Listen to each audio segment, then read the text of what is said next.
সকাল বাবুর আব্বু বাবুকে জুতো পরিয়ে দিচ্ছে, ড্রেস পরিয়ে দিল। বাবু এখনও হালকা হালকা ঘুমোচ্ছে, হালকা হালকা জেগে আছে।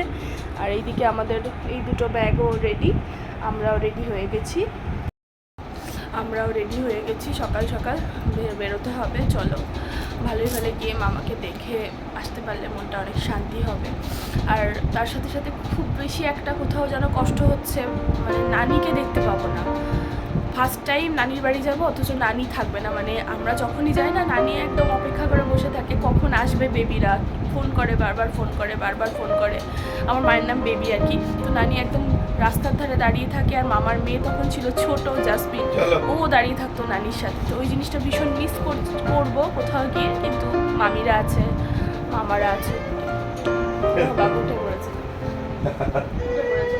ঘুমের মধ্যে র্যাক খুঁজছে, র্যাক। এই দেখো ওর মামামের কোলে উঠে গেছে নেমেই। মারা রেডি, মারাও চলে এসেছে মাদের মতো। তোর দিয়া জুতো, তোর দিয়া জামাই পড়েছে।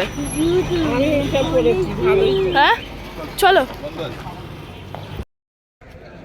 খুব ভালো লাগছে দেখতে। ফাইনালি আমরা ট্রেনে উঠে পড়েছি। আর বেশ এমনি খালি ফাঁকা বলতে পারে, তোমার রিজার্ভেশন আছে। বসাটা তো ভালো হচ্ছে, এই সিটটা পাইনি, কি হচ্ছে। আর সব কিছুই ম্যানেজ করতে হবে। বাবু তো ওইদিকে বিন্দাস আছে, চলো দেখাই। পুরো মুখ ঢেকে নিয়েছে। বোনের পাশে মা, আর এই যে তোমাদের দাদা ভাইয়ের বাবু। তোমাদের দাদা ভাইয়ের পাশে আমার সিট, বাট এখানে এখনো কেউ ওঠেনি বলে আমি এখানে, পাপা এখানে। সকালটা ডিম সেদ্ধ দিয়ে শুরু হচ্ছে। চা খাওয়ার আগে ডিম সেদ্ধ তো বেশ ভালোই লাগে, জানোই তোমরা, পছন্দ করি। ট্রেনেও বেশ এটাই ভালো লাগে। তো বেশি গরম লাগছে, কিন্তু তাও ফাঁকায় যাচ্ছি অনেক আর কি। ভীষণ এদিকে কিন্তু আরো বেশি গরম যেন মনে হচ্ছে এত সকাল। মানে বোন বাবু আমাদের কাছে ছিল এখনই, বাট বাবুকে ট্রান্সফার করলাম। তো সবে কাঁচরাপাড়া এখনো অনেকটা, দেন তারপরে একদম দেখা হচ্ছে। মাঝখানে নেমে দেখা হতে পারে তোমাদের সাথে। উঠে এখন জানলা ধরে ভাবছে যে কোথায় যাওয়া হচ্ছে। বাবু ওর ঘুম হয়নি ঠিকঠাক, ভোর 5টায় উঠেছে।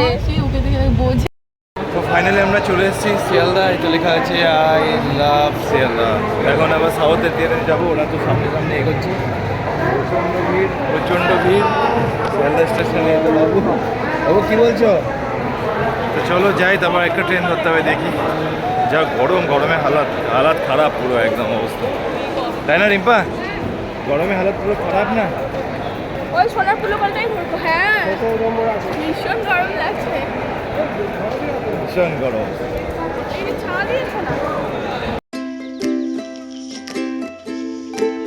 চলে এসেছি, এসে ঠান্ডা কোল্ড ড্রিঙ্কস খেয়ে একটু ঠান্ডা করি। তোমাদের দাদা ভাই খাবে না, কিন্তু যাই বলো না, এখানে কিন্তু ভীষণ গরম, মানে লু বইছে মনে হচ্ছে, এমন গরম।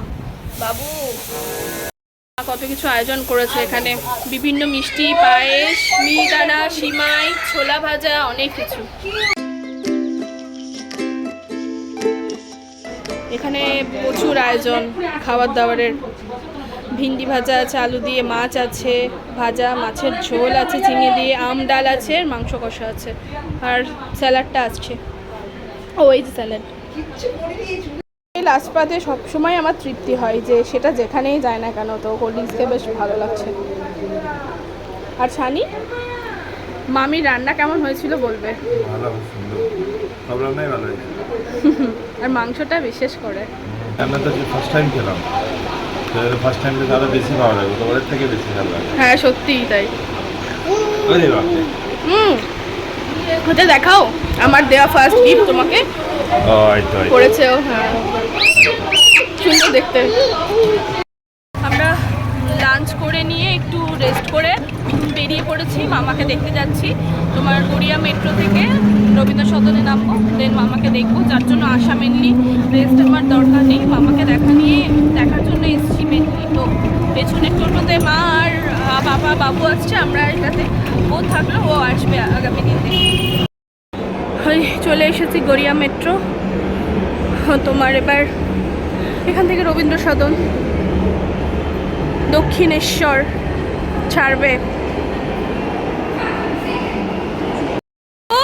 কোথায় এসছো সোনা?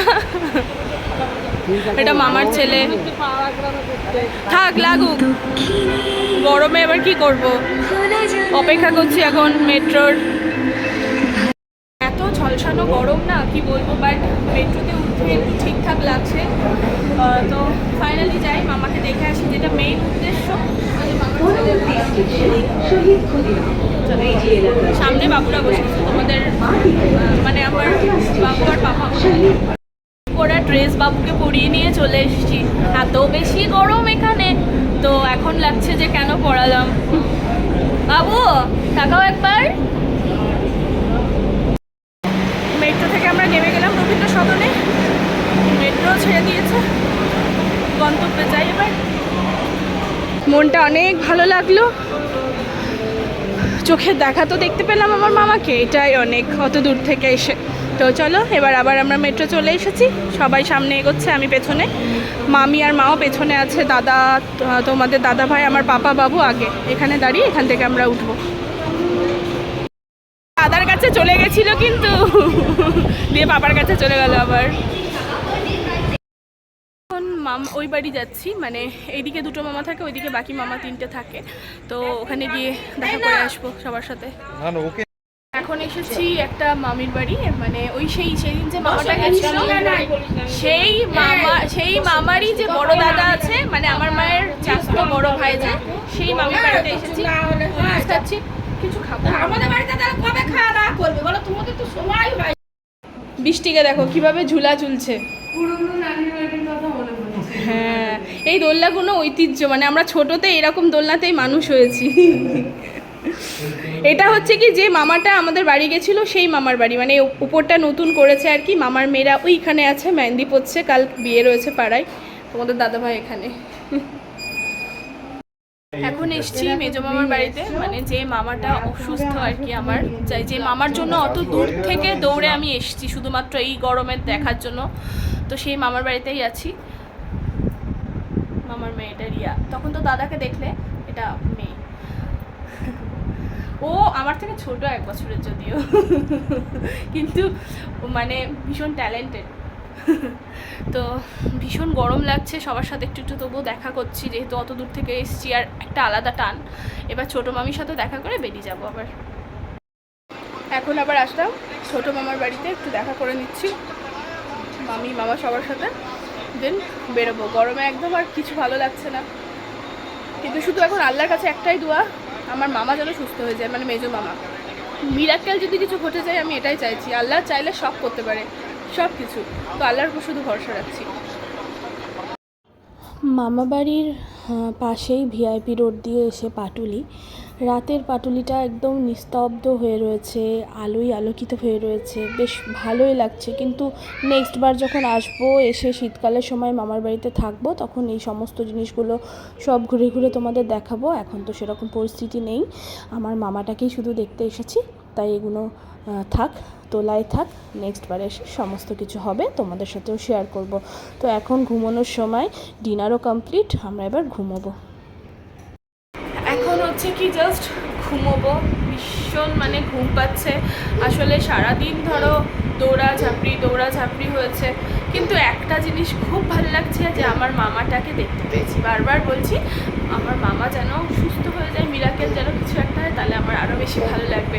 তো মামা কথা বলেছে, এই অসুস্থ অবস্থাতেও বেডে শুয়েও তোমাদের দাদাভাইয়ের কথা বলছে, জামাইকে চা দাও। মামার কাছে যে লোকটা রয়েছে তাকে বলছিল আর কি। তো যাই হোক, ভাল লাগলো সব কিছু, কিন্তু ভীষণ ক্লান্তি। তো চলো ঘুমিয়ে যাচ্ছি, এখানে ব্লগটা এন্ড করছি, টাটা।